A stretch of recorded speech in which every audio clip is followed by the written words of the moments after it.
What is good? What is good, ladies and gentlemen? It is Thursday. It's the Black Baseball Mixtape. We are live on Instagram. We are live on YouTube. We are live on Facebook. And I've got my brother with me, Lewis Brinson. It's Thursday night. Lou, how we feeling, my guy? We back. We back. I know the last couple Thursdays y'all done missed us, but we had some things going on. We back. That's all that We had to, matters. we always had to take care of some business, and Mhm. we have to take care of all of our business, which includes our amazing partners, Stilo Sports, the Players Alliance, Rebellion Harvest Sunflower Seeds. I just got a brand new shipment of Rebellion Harvest Sunflower Seeds. They've got new flavors. Make sure you I, use that access code. I need some of that. I need some of Yo, that. I need to send me some of they those. are fantastic, and it's Mhm. access code Black Baseball Mixtape or BBM. Numbers Game scorecards. If you ever score a game live, go to Numbers Game. They've got an exclusive Black Baseball Mixtape scorecard, so access code BBM for them as well. You know our good brothers, Minority Prospects. Shout out to everyone over there. Minority softball, Minority Baseball Takeover. They're fantastic. And red, black, and green baseball. Shout out to my guy Pat, who's lacing us with the articles on the website. We are on fire. I don't know if we're on as much fire as Aaron Judge, Lou, but we are on fire. I want to thank everyone for tuning in early on Thursday. Yes, sir. Lou, let me ask you this before we really get into our rundown. Just early. We're a full month in now. May April is 1st. gone. We are May in May 1st. 1st. Mm-hmm.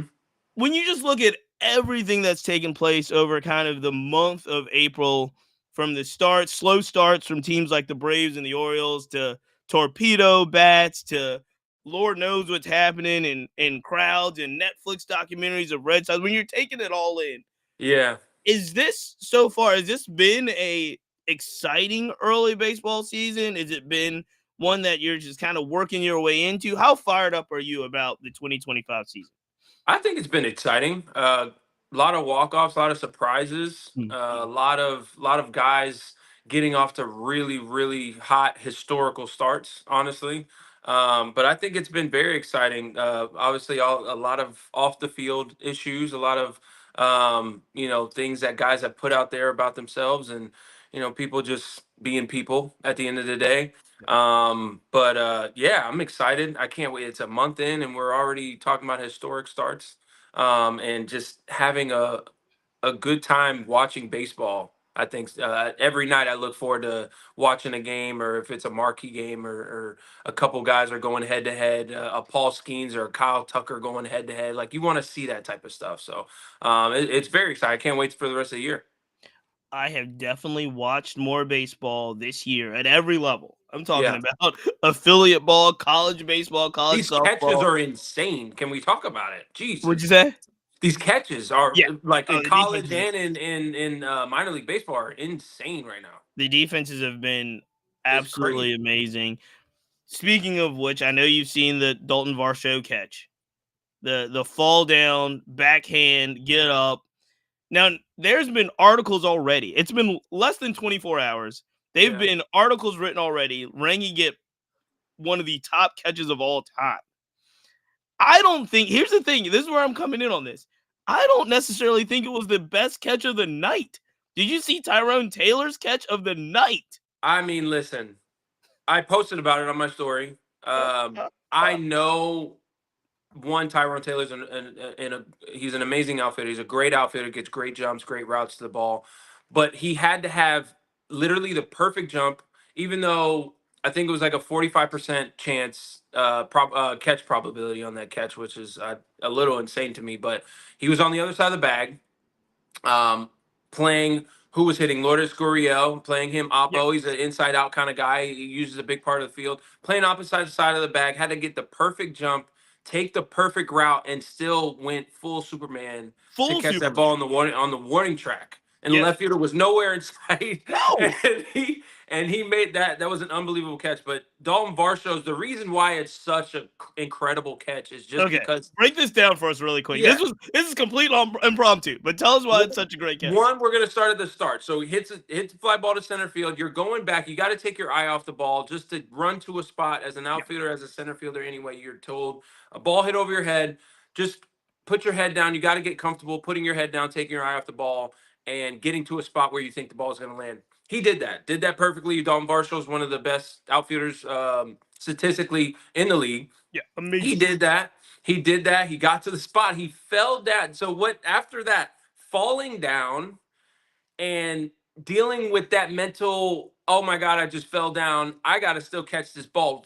Literally rolled over, still rolled over, took his eye off the ball again on the ground and had the wherewithal to stick the glove up and because he ran to the perfect spot. So Right. even having the chance to catch that ball, he does that at the start of the route. So getting there, turning around, keeping his eye on the ball, catching the ball backhanded, He caught it almost like backhand. He caught it he backhand. caught it backhanded to keep the ball in the glove. Like that's crazy. And then he stands up like, oh my God, what just happened? But incredibly difficult catch.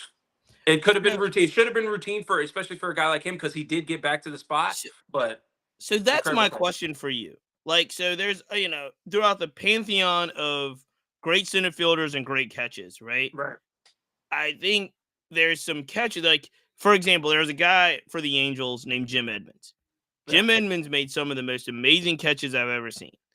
When I asked a pro about Jim Edmonds, they were like, Jim Edmonds always had to lay out because he was slow and he got bad jumps. So he was slow and he got bad jumps. So he had to make plays that like Ken Griffey Jr. would make or Kenny Lofton would make, Andrew Jones would make were routine. Jim Edmonds is like laying out for them and he makes the catch. It looks phenomenal. Yeah. Do I give the Jim Edmonds type of approach to the Varsho catch? Because like you said, it's going to be a difficult catch. Anytime something's hit hard over your head, especially in center field, you got to turn, run straight back. It's not an easy catch, but it was he's not going against the wall. He's not scaling the wall. He's not fully laid out. He fell down on his own. Do I give credit for that? Yeah, I think so because one, Dalton Varsho is not the fastest guy in the league, but he's able to, he's fast. So him getting back there and literally, like I said, great jump on the ball. He had a great jump. He got to the spot. He was at the spot. He just fell. He just fell. He just fell. It wasn't like he was running and literally had to dive backwards. Yeah. He didn't have to dive backwards. He was there. He just dropped. He just fell. So not only was there the Tyrone Taylor and Varsho catches, did you see what Byron Buxton did the same night? I'm talking about now the Buxton catch, full speed. Now he slides like more of a baseball slide, feet first, but going into the wall, absolutely amazing catch from Buxton.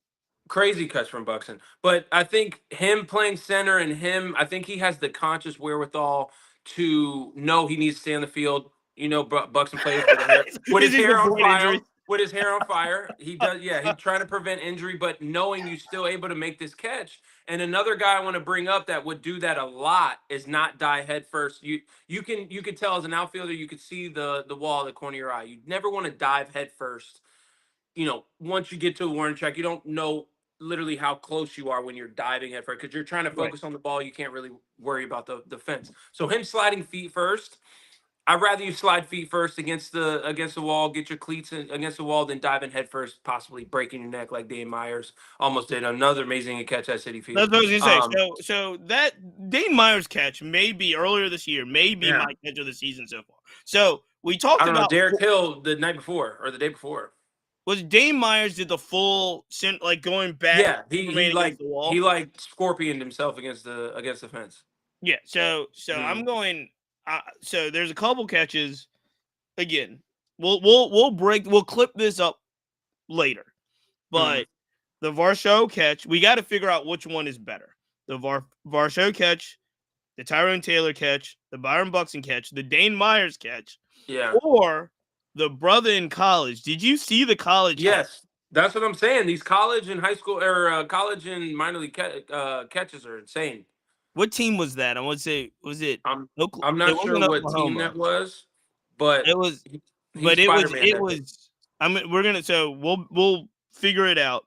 That catch, the college catch, may be the catch of the season.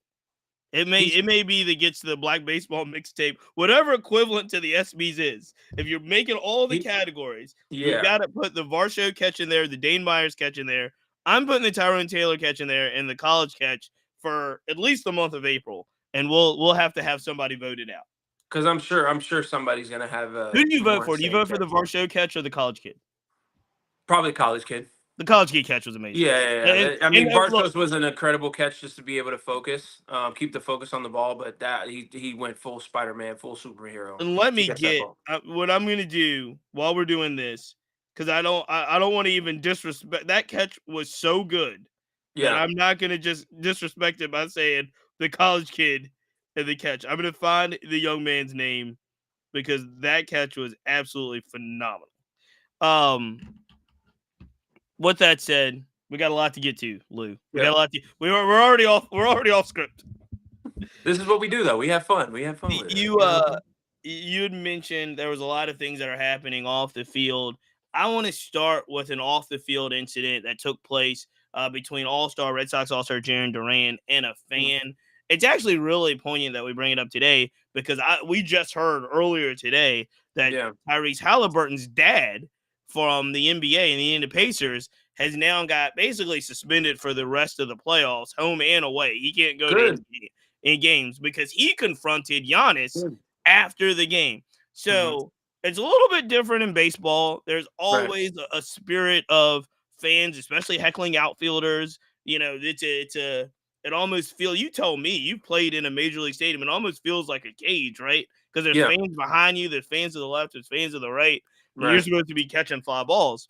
Right. But there's always an aspect of heckling that takes Hmm. place, whether you're home or away. Duran talked about his personal struggles early on, handling that, and especially in his early time in Boston, and not necessarily playing well, and then worrying about the fans. Duran, let's just be clear as well. He is no stranger to interactions with fans. He got, I want to say, suspended last year, or Yep. got fined last year for you know a slur that he said when talking Yep. to a fan. So he's basically has another fan confrontation. Hmm. When you see these things, Yeah. what is the response? Obviously, there's the fans have a responsibility, the players have a responsibility. Where are the lines being crossed here in 2025? Because it seems like they're being crossed more often. Well, first off, I look at obviously I want to commend Jared Duran for sharing his story. That's a tough thing to put out there. I think mental health is huge, and I think more people need to talk about it and be open about it because everybody deals with it. Um, it's not just one person. Everybody goes through some sort of mental health, problem in their lifetime. Jared Duran is a very passionate dude. He's one of my favorite players in MLB. Okay. I love the way he plays the game. Balls to the wall, no matter what. Now, again, putting your story out there, and fans know who they can push their buttons with. You know what I'm saying? So like Right. Right. fans know that. So particular fan knew he could push his button and he might get a reaction. Now you get famous and everybody wants to be social media famous and be known for the guy that got Jared Duran hot. So another incident last year in was it last year or year before in Kansas City where he was yelling at a fan, and I'm sure that fan knew that he was struggling. One, fans do their homework. Fans do research. They search your family. They search your kids. They search your Right. dogs. They've They got search all the your information they right search there. everything. They got every bit of information out there, and they use it against you. They know we can hear them, and we can hear you guys, but we choose not to pay attention. My strategy against that was always to give them attention. You know what I'm saying? That'll get you off their back because all they want you to do is turn around and acknowledge that they're Right. there. But fans know that they can get a rise out of him. So the fan in Cleveland, I hope he honestly, personally, this is my honest and personal opinion. I hope he's never invited to another Major League Baseball game ever again, because that is completely unacceptable for you to say that to somebody, especially somebody that has come out and been being vulnerable about their story. And this guy literally came out and said that he tried to kill himself. He tried to commit suicide, Yes. and that's a very sensitive topic. And you just don't say that. You don't bring that up. You don't say that. You don't push that button. That's one line you don't cross. So Mm. again, I hope that fan never is able to see a Major League Baseball game ever again. That's just again my opinion. You can disagree or agree, No, but no. Look, anybody can. But I that's don't just know. unacceptable. It's completely unacceptable. I I don't know if it's a lifetime ban, but I do think it should be banned for the rest of the season. Yeah, Um, at I least, don't at think least. that I'm I think sorry. that fan needs to be some type of punishment for the fan. Same as the fan that interfered with Mookie Betts in New York in the Oh my World God. Series. Oh my God. I think those types of things. Again, now we're talking about heckling. Yeah. You also got to think about you are in a public setting, and I hope every my son is 10 years old. I bring him to every baseball game I can go to. So Yeah. I don't know what that gentleman was saying, but if he's saying something that's completely inappropriate to Jared Durant just for the sake of heckling, Right. there's kids around. Yeah. No matter what, there's got to be kids within an earshot of Right. this Cleveland situation. fans were pointing him out. Right. You know what I'm saying? So Yeah. at that point, I do think that action should be taken. The gentleman should be removed. Gentleman should be removed from, and I use that term loosely, should not be allowed back in the stadium at least for the year. Right. Mhm. That's where I would go right now. I think if it's a I don't know who the individual was, but if you find out that that Yeah. person's been flagged, it's a multi offensive situation. If that was the case, then I'm where you are. If it's not the first offense, remove him for, just ban him from the stadium altogether if he has a Yeah. habit or she has a habit of doing certain things. Right. With that said, what is the responsibility, if any, Mhm. on the player, on Jared Duran? Because we know we've seen this not just with Duran, we've seen it with other baseball players. You see it a lot, again, in the NBA. Guys like Russell Westbrook get unmercifully heckled all the time because they know Yeah. that they're going to react to certain things. What is the responsibility of a player in a situation like this to remain level headed or maybe even alert someone, right? Yeah. I'll go back to a personal experience of mine. This happened in Miami. And one, I want to say Jared Duran's teammates and coaching staff commend to them because they held him back. I know he wanted to address that fan. I'm sure he wanted to go and put his hands on my man in the stands. Let's be real. But his teammates and his coaches held him back. They handled it. The umpires handled it beautifully. Got the fan out of there. So knowing your teammates have your back is huge. But I'll go to a personal experience of mine. I was in Miami. I was in left field, playing in left field, and I went to go get a fly ball in left center, and I see peanuts on the ground. I'm like, who's throwing peanuts right now? And I'm standing there waiting for pitcher to get on the mound and get set again, and a peanut comes flying past my head, and I'm like, I turn around and I'm like, who? Like, what are we doing? Like, who's throwing peanuts at me right now? And pitcher's made, and I turned around and I started yelling at fans that were laughing up there. There was a couple fans up there that were laughing. I'm like, yo, who's throwing peanut? Like, I'm yelling at the fans. Now, my human instinct Mm, wanted to go up there and give my man a piece of my mind. Like, why are you throwing peanuts at me? I'm not a zoo animal. And mm, that's a lot of the reaction from major league guys and guys that have played on a field and heard certain things or gotten things thrown at them. Like, we're not zoo animals. We're not, caged wild animals for you guys to just poke and try to get a rise. You know what I'm saying? Where you right. say whatever you want. Obviously, you have freedom of speech. You can say whatever you want, but it draws the line when one, you touch us and you throw things at us. Like, that was just, it was baffling to me. So I came in the dugout. I was hot, and everybody was like, "Why? What's going on?" I'm like, "Dude, they're throwing peanuts at me," and I got the security's attention. Pointed out. I'm like, I'm not sure who's doing it, but y'all need to keep an eye on whoever that is. But what Jared Duran did, I'm sure, again, it's a sensitive topic. He went out there, he's vulnerable, he puts himself out there, and you go ahead and say that. I'm sure you could see it in the video. He was filled with rage. But in that instance, you're supposed to keep your cool. You're supposed to alert a security guard, alert the umpires like you did, like the team did, and just let them handle it and try to restrain yourself is what you're supposed to do, because you're not supposed to go in the, you don't want to condone violence, but he did the right thing. You point the guy out, say what you got to say to the guy, and keep it pushing. Is the peanut incident for you? Is that the maddest you've been on the field, especially at fans? At a fan, yeah. Yeah, I was pretty pissed, especially at home. Like, I'm in Miami, dog. I'm at my home ballpark. I expect that in Philly or New York or somewhere. But I've heard some choice things in Philly and New York, and I've heard some choice things in Colorado that they did a good job sweeping under the rug. Mhm. But it's you know, it's unacceptable. So a lot of the stuff that these fans say, and a lot of these what these fans think they can say. If you were to see Jared Duran on the street, you know what I'm saying? You just You're were not to see me you're on the not gonna mess street, with you them. see somebody on the street, you're not gonna Right, say that.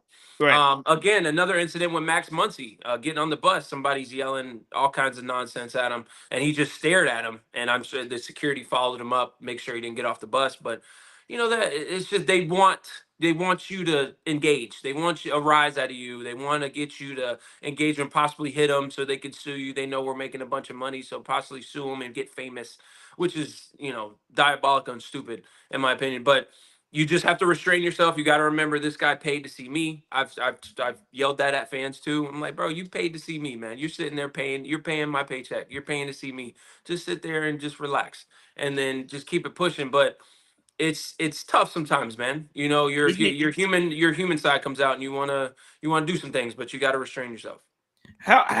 how distracting is it? So somebody told me, so as obviously someone that hasn't played beyond a high school baseball game, someone told me that even the jump, especially from an outfielder, the Yeah. jump from affiliate ball to the time you get the call in the show, the stadium is so much bigger.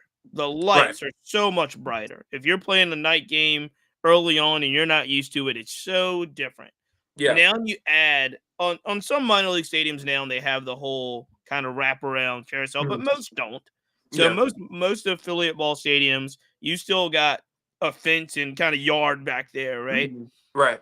How distracting is it to have all of this kind of setting and like now you're hearing voices, just even if it's just loud cheering, but it's surround sound. How Yeah. difficult is that to play outfield in a major league baseball stadium?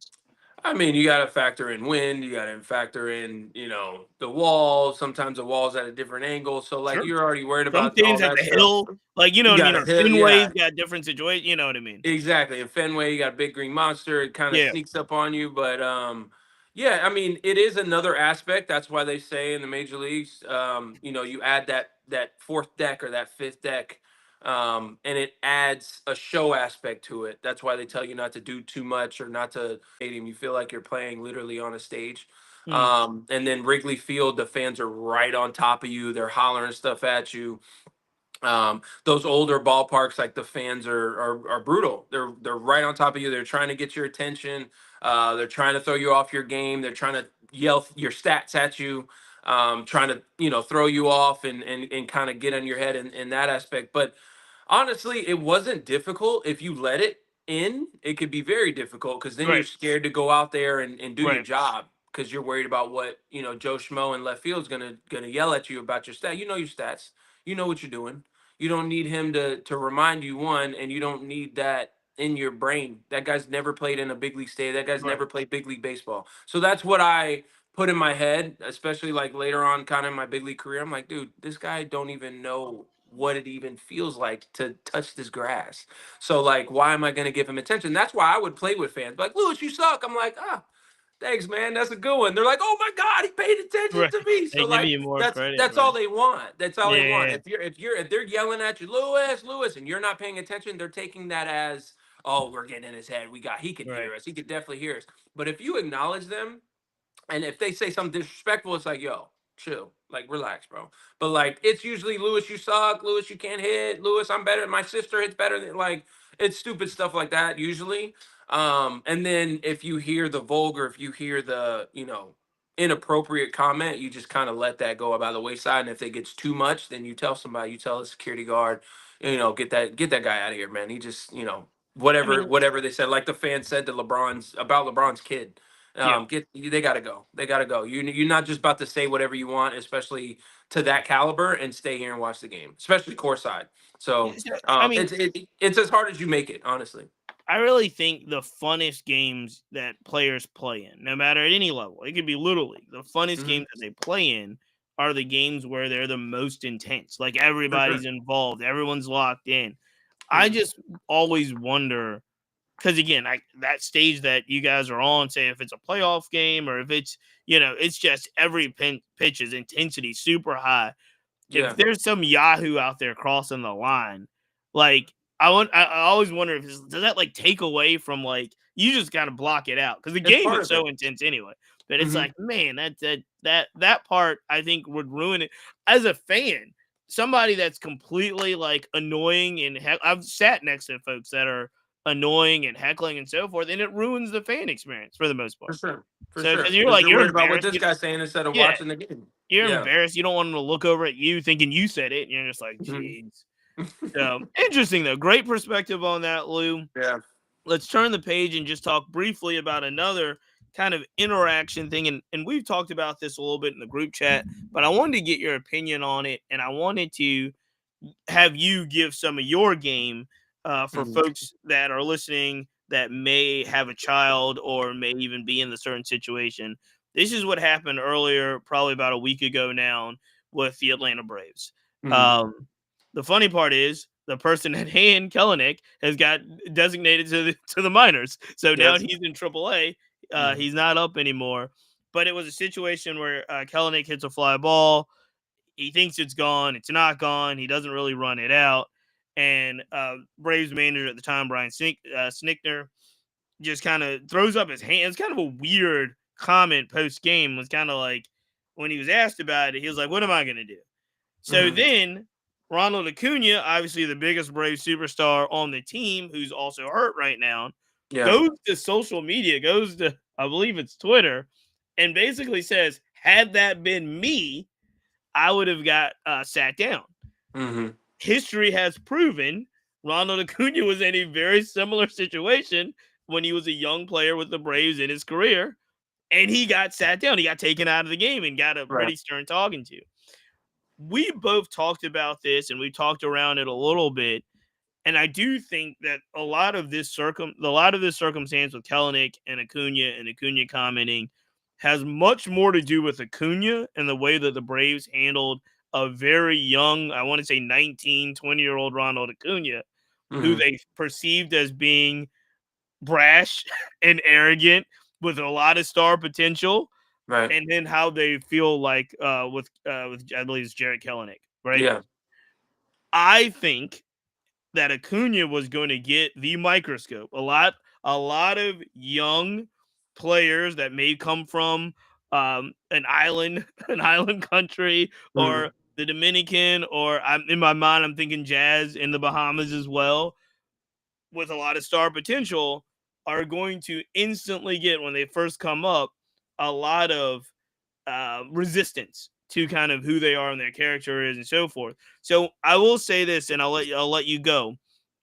I never really looked at it as a race thing Mhm. as much as I've looked at it like an expectations thing and them trying to manage Ronald Acuna. Now, do they do it the right way? Maybe, maybe not. I would probably say I want to be even handed across the board. Right. But I didn't really make it like, oh, Kelenick's white, so they let him do what he wants. Everybody knows Acuna is a 10 times better player than Kellenic with a lot more potential. And Mhm. like, there's no way if Kellenic reaches his max potential, it's not going to be what Acuna did with like 40 and 70. You know what I mean? Where it's just not Yeah. going to happen. Yeah. Hold to a different standard. Completely So different standard. so that's that you tell me what you think, but that was what Mhm. I thought when I heard it was yes, they're gonna hold Ronald Acuna to a different standard, especially a young Ronald Acuna, because they want to teach him early because he's gonna be the investment that's gonna be there for a very long time. Correct. So with the situation, I mean, obviously, like you said, Kelnick is now in the minor leagues. Acuna should be coming back mid-May. Okay, so one, you got to stay off social media. That is a conversation that you So you don't especially like Acuna weighing in on no, this at all? absolutely not. Okay. You got to stay off social media with that. You can't out your manager, no matter how you feel about him. You and your manager need to have that conversation. I'm not sure if Acuna was in Atlanta or is he in Bradenton at the spring training complex still rehabbing. I'm not sure where he was, but that's easily a phone call. That's easily a phone call to Ozzy Albies or whoever. Hey man, can I talk to Snit? Are you in the office? Are you in the clubhouse? I got to talk to Snit about this, bro. Why didn't kind of sit? That's not a tweet. That's not an X, whatever you want to call it now. But Mhm. that's not something that you put on social media because that brings this up. That brings talk up. Yeah. That brings distraction. Yeah. It takes Already, it from in the house to out of the house. exactly. You want to keep things in house. The Braves were already struggling at that point. So, like, now you bring unnecessary turmoil to the Braves and everything. Now Snit has to answer. Now different players are answering that, and they're worried about, man, I'm 0 for 25. Man, I don't want to worry about this right now. Mhm. So, you bring in all those other factors. So that's one. That needs to be a conversation between Ronald and Snit, in the office or on a phone call. Hey man, I don't really think this is fair. He didn't run out of ball. I know it's early in the season. I know maybe I'm held to a different standard, but you got to make an example out of him, just like you made an example out of me. And talk it out. We're adults. We're grown men. Ronald's making $100 million. Talk to your manager. He should be able to walk in there and talk to him whenever he wants. Now, with the situation with Snit, I think he was a little caught off guard, Yeah. with the questions and what happened. He said that he didn't see the play. I mean, you could see if a guy had, regardless if you're just watching the ball, you should know if that guy should be on second base or not. So as a manager, especially as a manager, you're watching every second of every game. And they showed the replay, and he was on the top step. He was watching the ball. The ball hit off the top of the fence or top of the wall. He knows Kelnick should probably be on second base. The fact that Absolutely. the fact that it was even close, you should know that he was probably pimping it. Or one of the coaches in the dugout said, "Hey man, he wasn't running out of the box. He was pimping it out of the box. He thought it was gone." So that's when I don't know, different teams have different standards. I'm not sure usually in spring training, you have a team meeting where you set the standard in spring. Hey, we're running out every ball. I don't care if you hit it 5 miles. I don't care if you got 500 home runs, whatever the case may be. Like an Aaron Judge, guy's got 300 plus home runs. He knows when it's gone. You know what I'm saying? Like he knows his pop. It's a joke we say in locker rooms. Hey man, know your pop, man. Know if you got it all or you didn't. So as a manager and as just a baseball guy, you should know that guy should be on second base. So that's not even an excuse. I think he was again caught off guard. He should have took him out of the game. I don't think he was thinking about the Ronald Acuna situation No, back he in wasn't thinking at 2019. all. He's not thinking about that. Oh man, I took out Ronald. I got to take out this guy. He was Yeah. not thinking about that at all. So in that aspect, again, it all comes back to team culture. If the team culture is, hey, we're running out balls no matter what, you got to sit him. Now, if it's you're lax about that, and he hustled after the fact that he saw the ball hit the wall and he got thrown out. I mean, that's unacceptable in my opinion. You're trying to set a standard. You're trying to play the game hard. The Braves are known for playing the game hard. Yep. So again, I can't say, hey man, you should have sat him. I'm not sure what you guys' culture is. I'm not sure what you guys' motto is. So, if you guys allow that, cool. That's on you guys.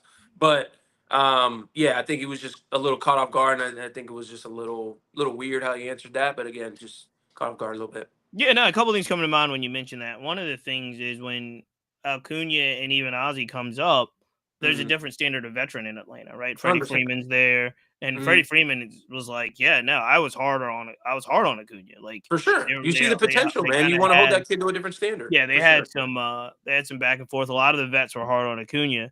Mm-hmm. This particular team, this 2025 Braves team, isn't necessarily filled with that veteran leadership, right? Mm-hmm.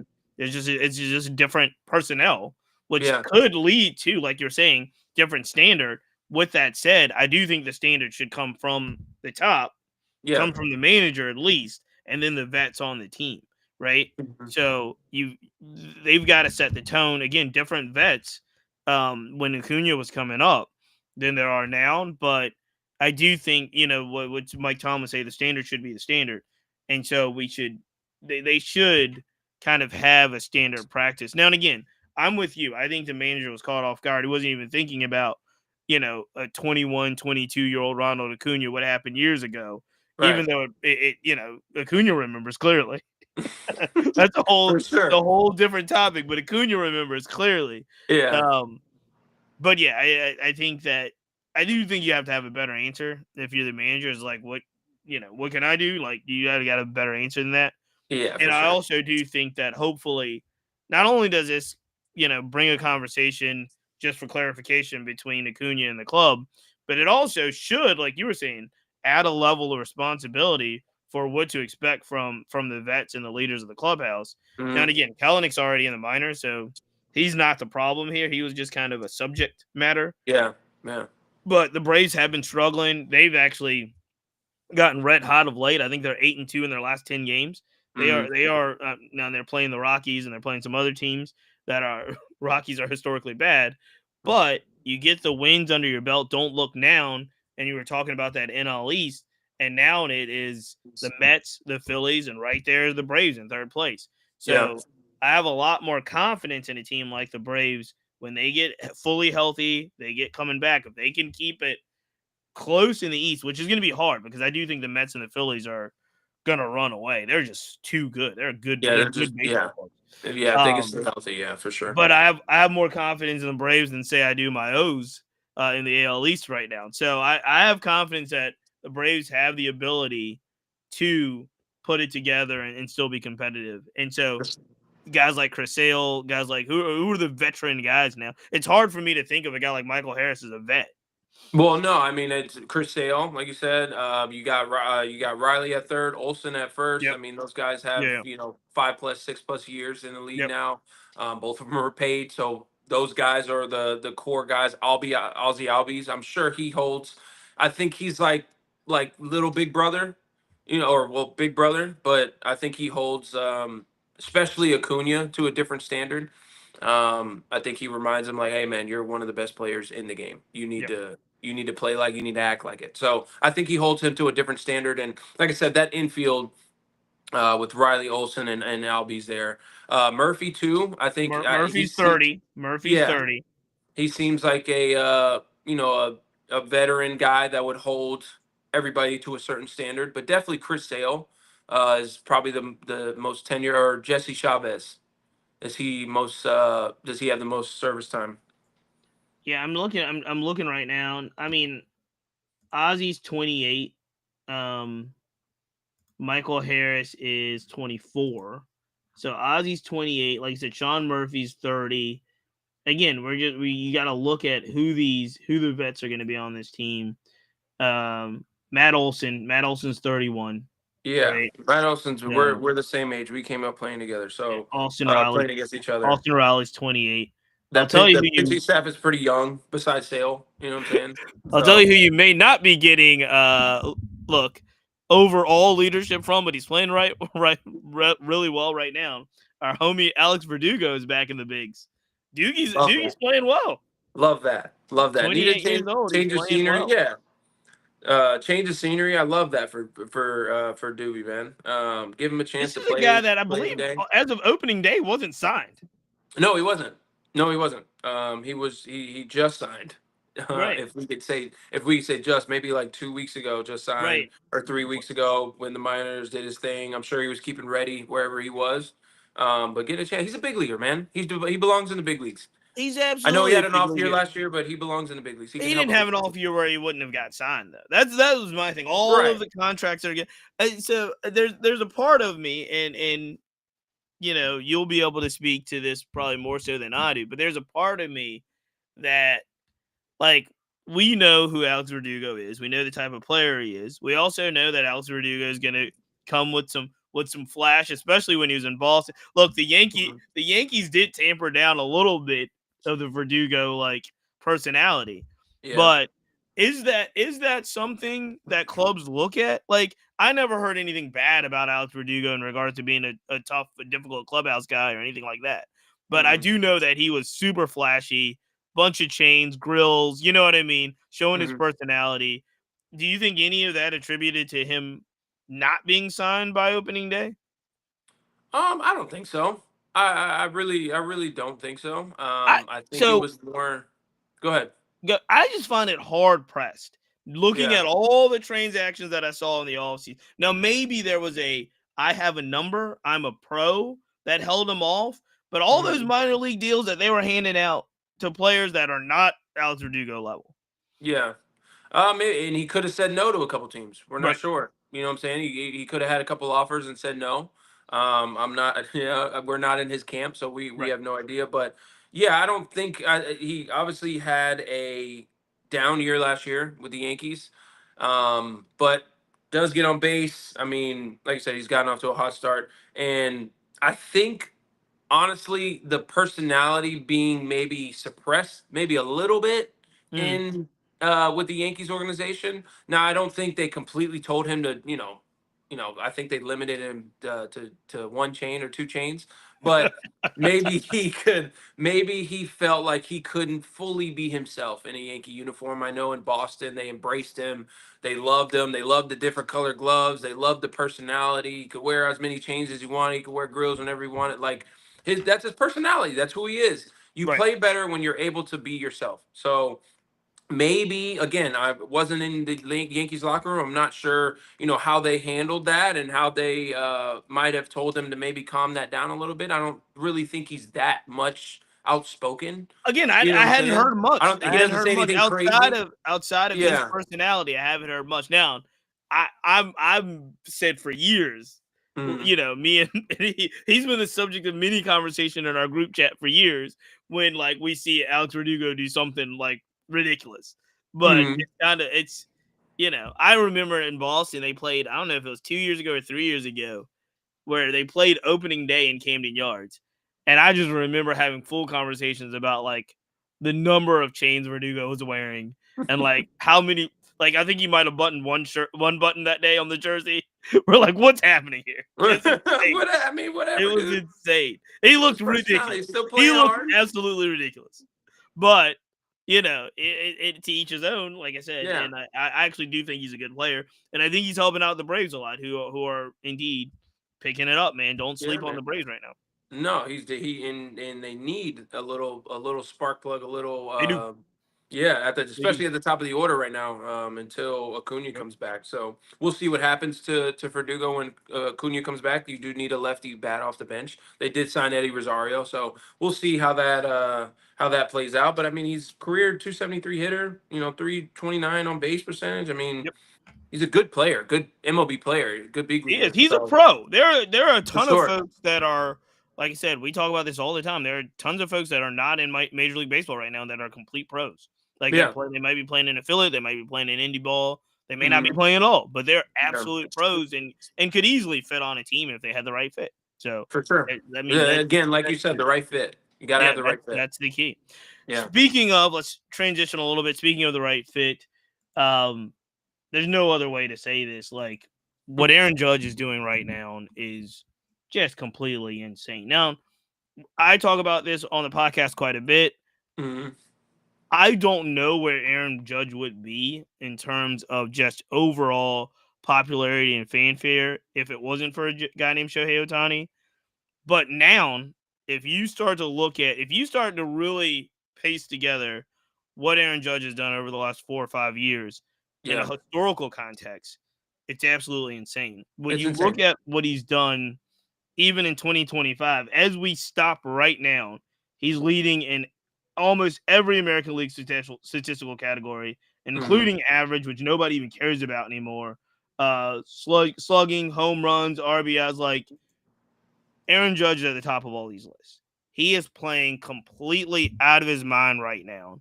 And I Hmm. said this last night, this morning.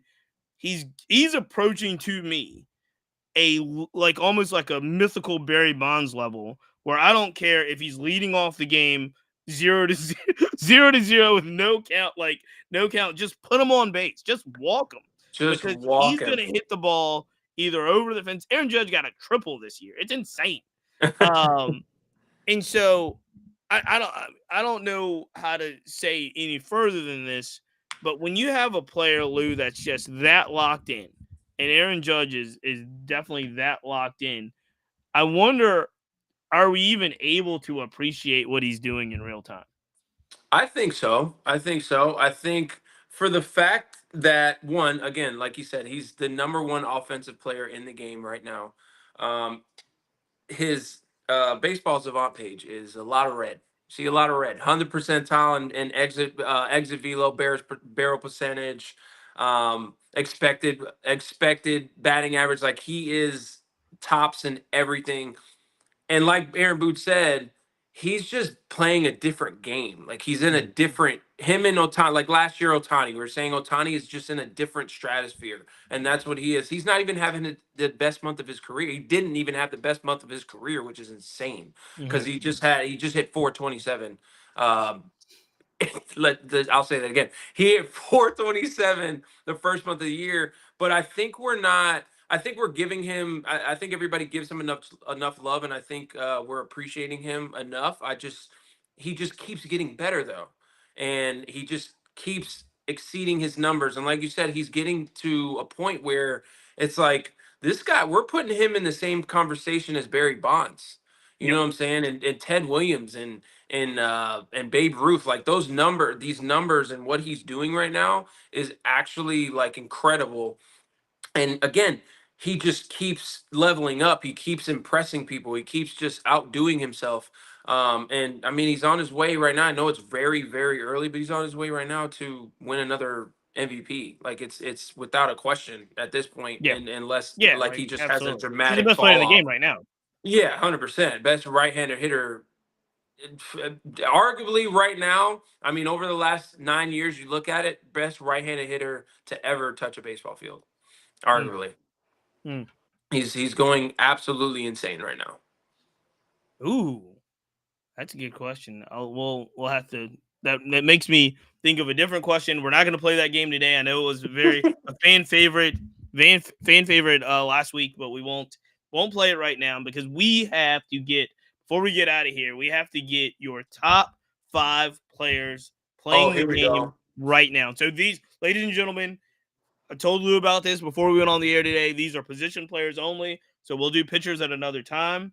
But Hmm. we've got to count down or list who are top 5 players playing the game. Well, Lou's going to list his top 5 players, and then I'll just throw in sauce every now and then. But we've already talked about Aaron Judge. So we'll go 1 through 5 since I'm assuming he's going to be number one on my list. I'm assuming he's number one on yours. Is He is Aaron that. Judge the top player in the game right now? Yes, Aaron Judge Okay. is the top Okay. top position player in the game right now. Absolutely. So we're going one Aaron Judge. Mhm. Absolutely. There is no debate. If you debate this, you don't know baseball at this point. He is, You really don't know yeah, baseball. he's absolutely insane. He's doing everything he needs to. He actually doesn't play a bad outfield either. Mhm. I've put some Aaron Judge catches on the highlights and throws.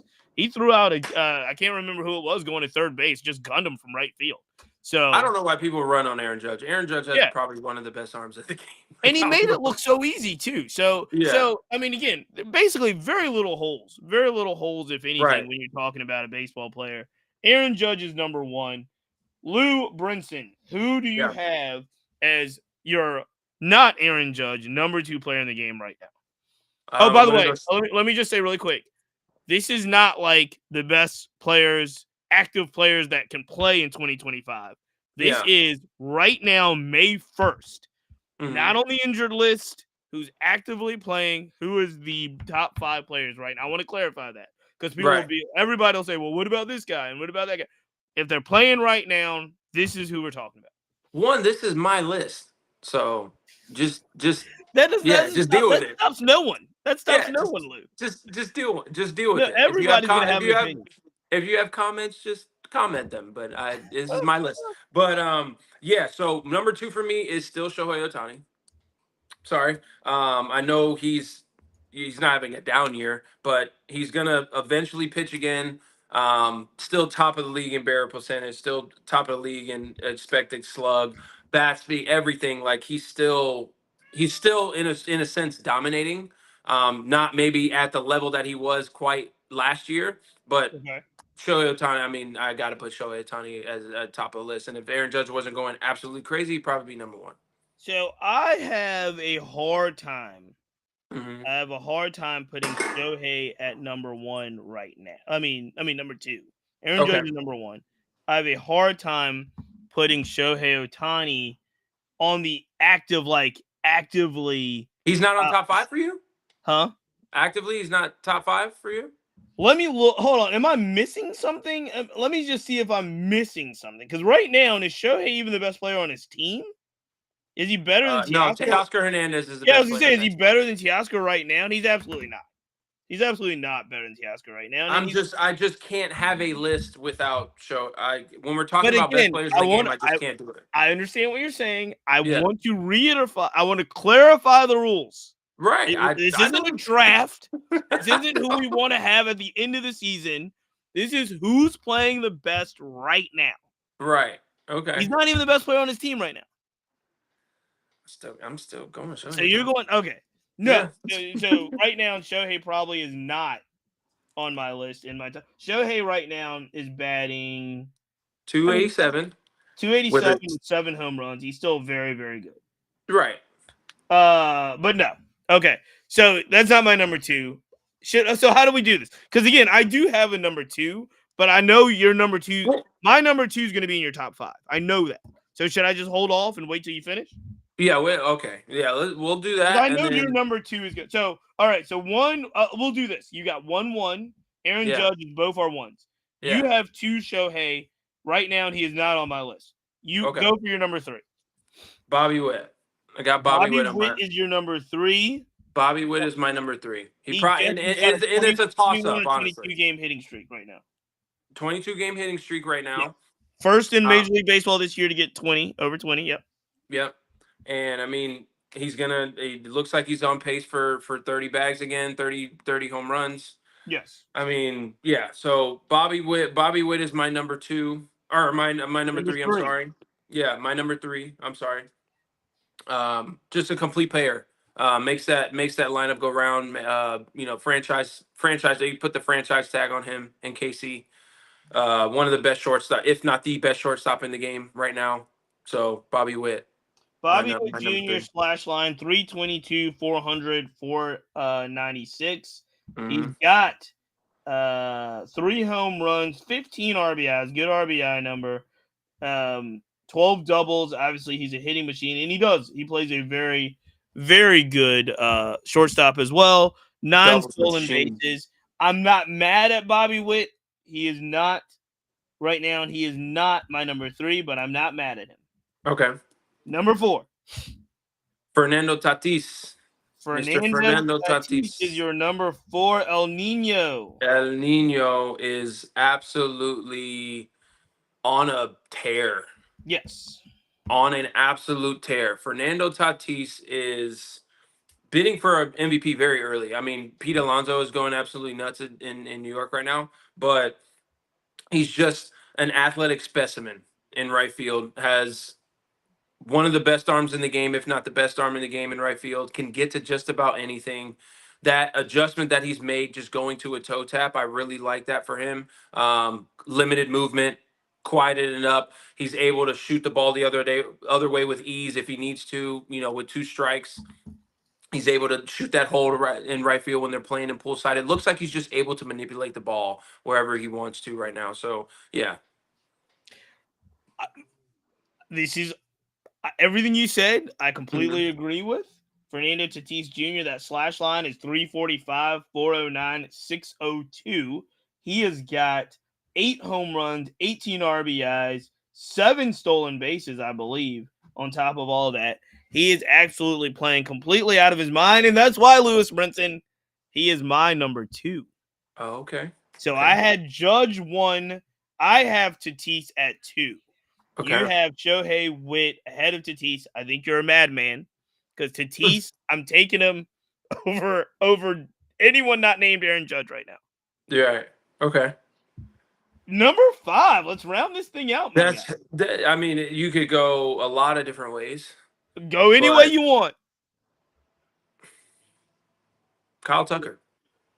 You're going Kyle Tucker at number 5. I'm gonna go Show Kyle me on Tucker. Kyle Tucker. Don't sleep on Kyle Tucker. I don't think anybody's sleeping on Kyle Tucker, really. Okay. If you are, you need to wake up. and the Cubs need to wake up and sign that man to an extension right now. I don't disagree with you. It's hard because what's his name? PCA has been going absolutely wild recently. Absolutely insane. I mean, he's another one you need to lock up if you're serious about winning. But if you're looking at Cal Tucker, we've Mm-hmm. got a slash line of 278 average, 387, 563. Tucker is at 8 home runs. Now, here's where it comes in. He's at 28 RBIs. That's a lot of RBIs. It's a lot of rings. He is playing. Honestly, can I give you like the toss up that I had though? Yeah, Cal Tucker, because Cal Tucker probably is not in my top 5. Kyle Tucker, Teoscar Hernandez. I love Teoscar Hernandez. Teoscar Hernandez is in my top 5. So it was literally between him. So I mean, we could say tied for top 5, for 5th, but I mean, I think I just like the move to Chicago so much for Kyle Tucker. Right. That I think it's just going to work out for the best for the Cubs. Okay. But Teoscar Hernandez is leading the league, and I mean tied for league lead in RBIs. He's a very very valuable guy to have in your lineup. He lengthens that lineup, even when other guys are kind of slouching, and to have a lineup like the Dodgers do. Like if you have 3 guys that aren't doing so hot, you got another 3 guys that are hot right now that can carry your lineup. So they're with Teoscar, I mean, one of the best hitters in the game as well too. So you've got Judge, Shohei, Witt, Tatis, and then Cal Tucker / Teoscar is there. I've got Judge in mind. I've got Tatis in mind. I've got Teoscar in mind. You mentioned this gentleman and you didn't put him in your top 5, but all he's doing is hitting 342 slash line 342, 475, 649 slugging. He has got 7 home runs and 28 RBIs for the first place best team in baseball, New York Mets right now. Pete Alonso's in my top 5. Pete Alonso is doing his thing right now. So you got I gotta have Alonso in there. Right. And I'm thinking overall, to be honest, to be fair, I'm thinking defense, I'm thinking everything. Right. So but Pete Alonso is playing like two people right now. He's a number 3 and number 4 in your lineup right now. He's playing out of his mind right now. Yeah. So I'm going Alonso. I think he has a little chip on his shoulder too for how late he signed as well. Let me ask. All right, so now this is where 5 gets tricky for me, because now 5 is where personal bias comes in. I will tell you that. There's some personal bias here. Okay. There's some, I watch these teams more than other teams. I'm following certain more highlights than I'm following certain other teams. Mm-hmm. So there's like a lot of players that I'm like, this guy's like red hot right now, and I don't want to be, I don't want to be disappointing. A guy that started off extremely hot, it's kind of cooled off just a tad bit, but he's still playing really, really well. Is Cedric Mullins. Cedric in Baltimore is playing fantastic. He is. We talked about the aforementioned Byron Buxton, who average is still down, so I don't know if I can put him in my top 5 right now, but I'm telling you, Buxton is making big-time hits, key hits, and amazing plays on a nightly basis. Sure. Cedric Mullins has a 412 on base. I did not. Cedric Mullins is playing out of his mind. Yeah. And he. 927. So before we get out of here, I need to ask, because somebody asked me this today, and I did not know the answer. Mm-hmm. The Orioles are struggling. Right. I mean, they did take 2 out of 3 off the Yankees, but they're still, I want to say, 5.5 games, 6.5 games back in a tough AL East team. They look like they're moving in the wrong direction. Mullins is a free agent at the end of the year. Yeah. The Orioles now, Colton Cowser, he's injured, but he's going to come back. Jerksad's playing a lot more in the outfield. There's just Kobe Mayo sitting there in AAA right now. There's a lot going on. If Mullins continues to play out of his mind, who I know wanted an extension, kind of wanted to stay in Baltimore. It's been his only home that he's had. Mm-hmm. I don't think, at one point in my mind, I was like, oh, Enrique Bradfield. Enrique Bradfield's still a ways away, I think. He's not going to be in the pros this season, I don't believe. In the and he's at a roadblock. He's got a roadblock. So the question I got was, Do you trade Mullins at the deadline if it looks like the season is over? Or if he continues to play completely out of his mind, do you give him another 2 to 3 years? What, like extension Yeah. wise? I mean, I think you go both. I mean, you could say you could do both. If the Orioles, which I think they'll pick it up and they'll be in the playoff conversation towards the end of the year. So I don't I like think to hear.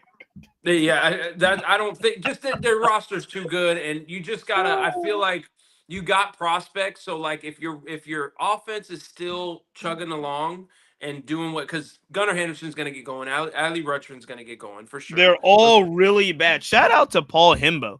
Himbo Mhm. had a video earlier today talking about how the pitching's been bad, but what's Yeah, really been bad is Adley Rutschman, Westberg, who's the other one? and Gunnar has Gunner, gotten off. not He's so getting much his Gunner time because he's still though. hurt, but Yeah. Holiday. So Holiday, Westberg, at like the homegrown position players for the O's have Yeah. completely not performed, and so shout out to Himbo on that. No, I mean, if those guys aren't going to perform, those guys are the core of your team. So if those guys aren't performing, you can have a Cedric Mullins going off. You can have another guy going off. O'Hearn is going off right now, is doing his thing. But you need those are your core guys. You need those guys to kind of move the engine. You guys Yep. don't need. They need to fuel the fire. So, and obviously the pitching staff. If you're going out there and you're giving up 3-4 runs in the first inning, it's kind of tough for your offense to go back in the dugout and Yep. feel like they have a chance, especially if it's happening over and over and over every night. So it definitely depletes your offense a little bit. But again, back to the Cedric Mullins question. If they are out of it, I think you do trade him. If you don't have a plan to sign him or keep him there, if you want to bring Enrique up to take that spot, you think he's ready next year? He's not ready. I I, mean, I don't, and I'm not saying that as a talent thing. I'm saying that I know. as It's a just rep thing. He's just hurt. He's technically I think in Double A right now, but he's not playing. So yeah. So if you want to move him, maybe at the trade deadline you get some more prospects to add in your organization, or if you guys are in it and you feel like he's your center fielder for the next 3-4 years, and you possibly maybe put Enrique in a trade here, then you sign him. But if they're out of it, I think that's a guy that you move. can we also just for the good of the order because I mean I don't know if there's any Red Sox fans that are listening to the pod, but Alex Bregman's been playing completely out of his mind. I told y'all. I don't I know, I mean, but told y'all. Alex Bregman should be top. Like Alex Bregman, and I knew I was sleeping on this. 328, 401, 584 slash line, 7 home runs, 24 RBIs, He loves it in Boston, bro. He 12 loves it. walks. He's Alex Bregman is really being that dude right now. And shout out to him, good for him, because I know there's obviously there was the ranker coming in with Devers and all that, and then Devers is off to the slow start. But Alex Bregman's playing out of his mind. Alex Bregman would be on my list over Shohei and Cal Tucker at least. Okay. Bobby Witt probably has to make my top 5. Pete Alonso and Tatis have to make my top. So I take out Shohei and Cal Tucker. I put in Pete Alonso and Teoscar.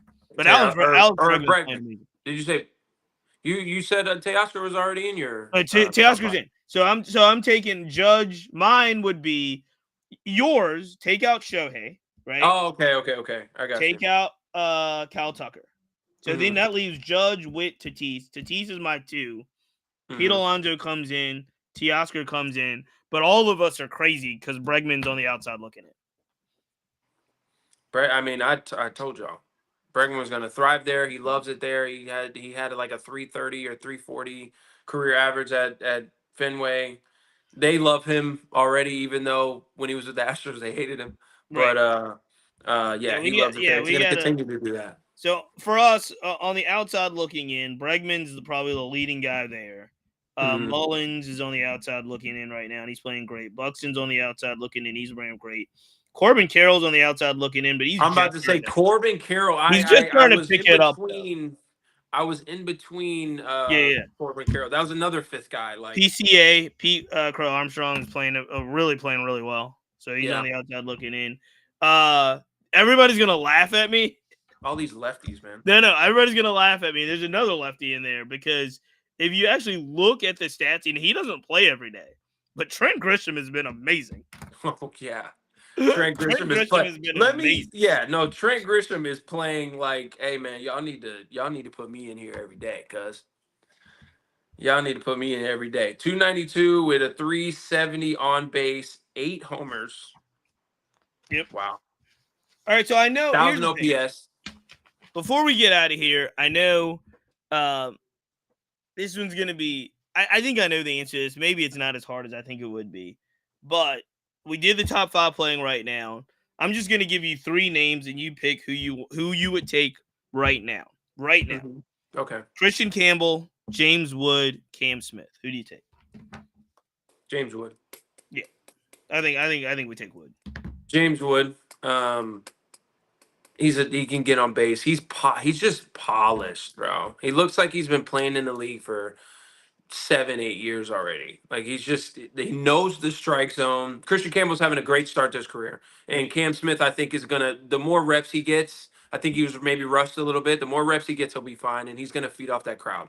I think that crowd loves him. They want him to do well. But James Wood, the fact that he don't like he pulled a home run the other day because he's like, man, let me just pull one, and just yanked it into the He really second deck. doesn't pull that much. So the fact that he stays to the big part of the field consistently, and he just knows that, like, balls on the edge, he's like spitting on, like, he's like, nope, out of the hand, like, nah, like he's not check swinging, he's not fidgeting or nothing. Like he's, like I said, he has that Juan Soto kind of up there, like, no, that's not a strike. I know that's not a strike, and it's not most of the time. Like he knows the strike zone very, very well, and I like to see, where the rest of his career kind of takes him. Once he fills out too, he ain't even filled out yet.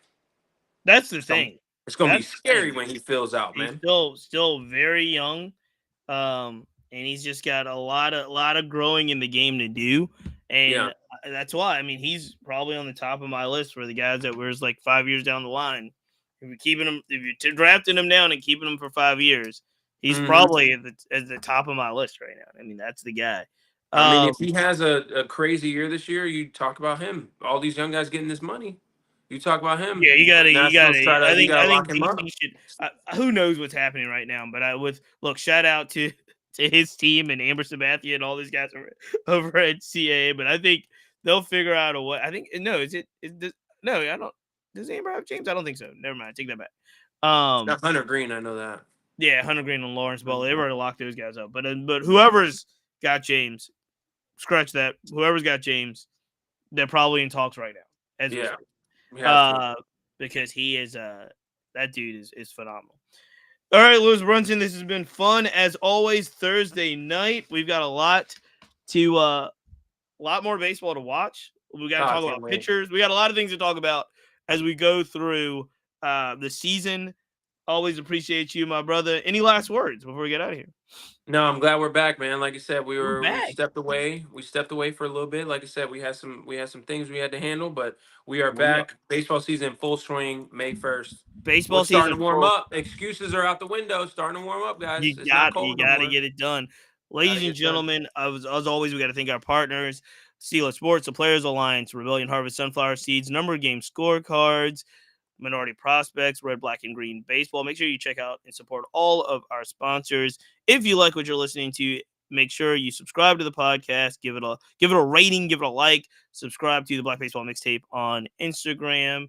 And you can always contact the show as well, blackbaseballmixtape@gmail.com. I'm your boy Cheats. Lewis Brinson is there. And we will catch you next time. We're out.